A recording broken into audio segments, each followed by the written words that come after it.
How do you help couples who are totally gridlocked in their mediation? They can't come to any agreements. It's frustrating. Hi, I'm Claudia Brown Coulter. I'm a mediator, and that is what I do. I help high conflict couples find momentum so they don't have to go back to court.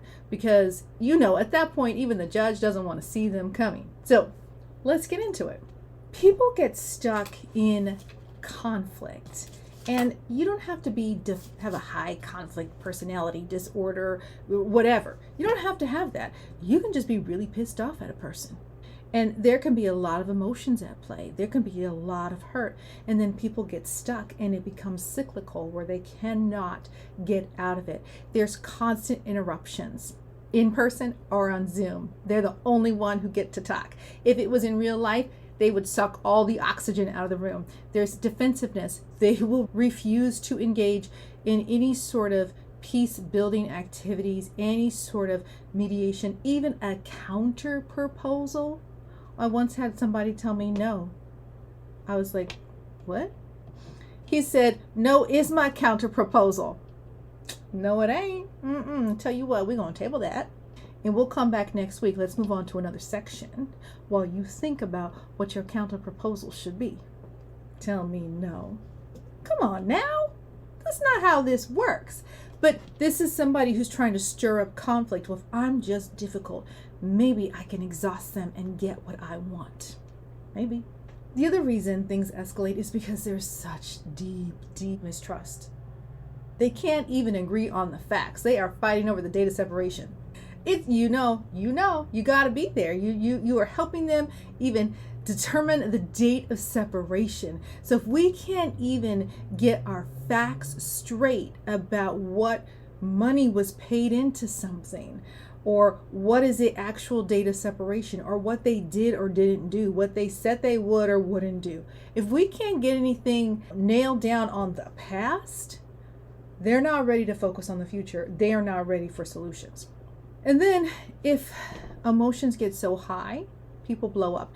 People can be really nice and really hold themselves together in mediation, and then you touch a nerve and it's all bets off. A different person comes out. And I've had people apologize to me after the fact because of their behavior, but divorce is so emotional that people sometimes just can't get a hold of themselves and a hold of their emotions. So here's my approach when we mediate. So we got to slow this pace down. We got to break down the issues. And I don't slow it down so that it's okay. And now we're only talking about this because I want more billable time with you. You need to come back next week. No, it's not about that. But when we have a big settlement proposal, we can't make any issues. When people give their spouse an all or nothing, you got to take it all or leave it. It doesn't work that way. So we parse things out.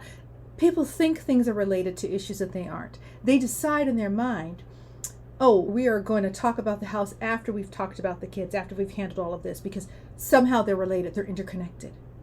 They're not.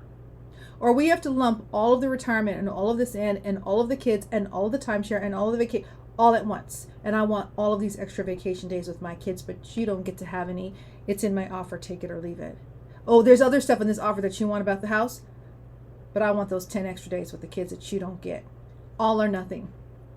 Well, we can't do that. So we have to break it down. Like, let's just talk about these vacation days. And it depends on how high conflict things are. If we can usually just talk about the kids in 1 or 2 sessions, but if it's really high conflict, we just talk about the holidays. I know you hate your mother-in-law.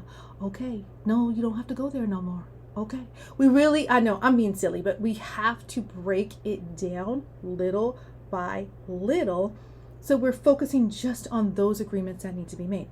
I acknowledge that they're exhausted, that they're tired, that maybe their spouse's behavior is, I don't call it ridiculous, but not normal, not typical, but that they will get through this. There's a lot of reframing that happens in mediation, and a lot of reminding them, why are you here?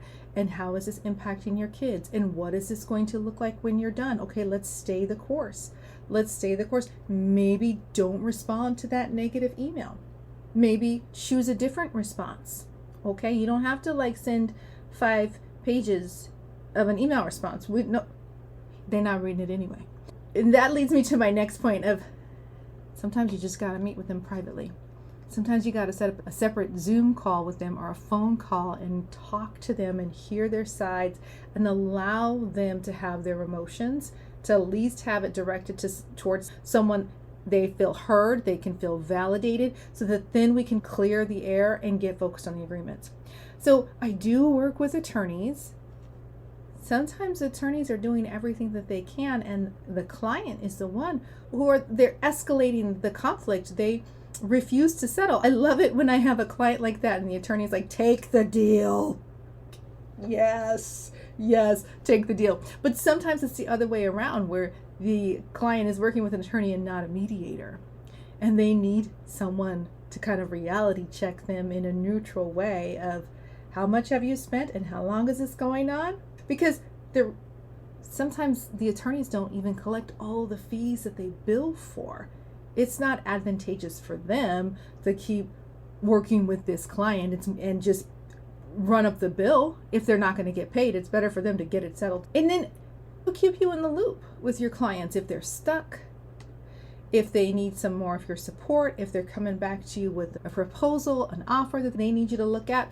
I let you know. I'll help you stay in the loop without actually you being in the mediation room unless you want to come, especially for our high conflict clients.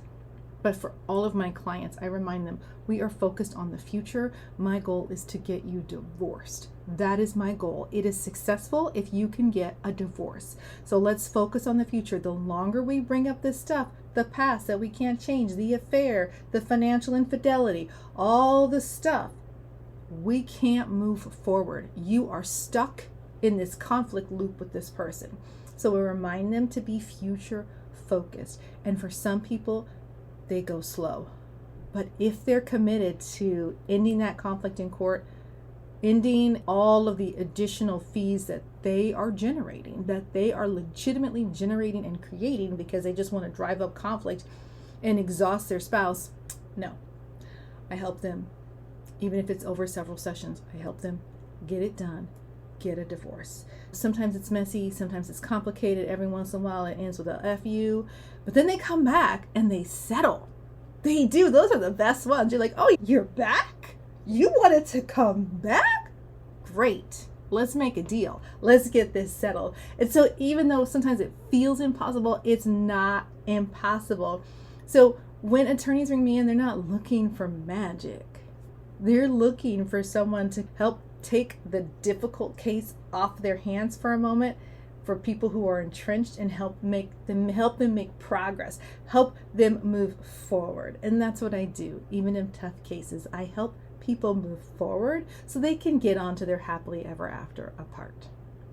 If you need to have a conversation with me, if you want to schedule a phone call, there's a link below. I'll be happy to talk to you.